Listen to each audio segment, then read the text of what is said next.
যাত্রা মনে হচ্ছে জামাই ষষ্ঠীর নেমন্তন্ন আর রক্ষা করা গেল না। হায় হায়, কি যে করি! নবাব আসার আর দিন পেল না। একেবারে জামাই ষষ্ঠীর ঠিক পরের দিনটাতেই আসতে হবে। এই যে বলি, সকাল থেকে বসে কি আকাশ পাতাল ভাবছো? হ্যাঁ, ভাবনা কি আর সাধে আসে গিন্নি? আমি রাজার ভাঁড়, আমাকে কত কি সব ভাবতে হয়। ইস, রাজার ভাঁড়ের যদি এত ভাবনা, তাহলে রাজার মাথায় না জানি কত চিন্তা। চিন্তা বলে চিন্তা, এই তো নবাব আসছেন কৃষ্ণনগর দর্শনে। তাতে তোমার কি? হ্যাঁ, তুমি কি কেষ্ট ঠাকুর? যত সব গায়ে মানে না, আপনি মোড়ল। আহ গিন্নি, তুমি বুঝতে পারছো না, নবাব আসছেন ঠিক জামাই ষষ্ঠীর পরের দিন, আর আমাকে সেখানে থাকতে হবে। তুমি থেকে কোন রাজকার্য করবে শুনি?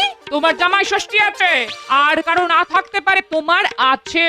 হ্যাঁ, সে তো জানি গিন্নি, বছরের এই একটি দিন আমার যায় একটু খাতির, না হলে সারা বছর তো তোমার ওই মুখ ঝামটার সামনে জামাইয়ের খাতির বলে আর কিছু থাকে না গিন্নি। কি আমি তোমাকে মুখ ঝামটা দিয়ে? না না না না না, তোমার মুখের বাণী আমার কাছে অমৃতের মতো। মোদ্দা কথা হলো, নবাব আসছেন তাই মহারাজ আমাকে ছুটি দেবেন না।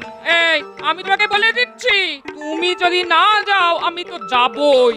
আর কোনোদিনে মুখ হবো না। হ্যাঁ, তোমার আর কোনোদিন মুখ দর্শনও করবো না।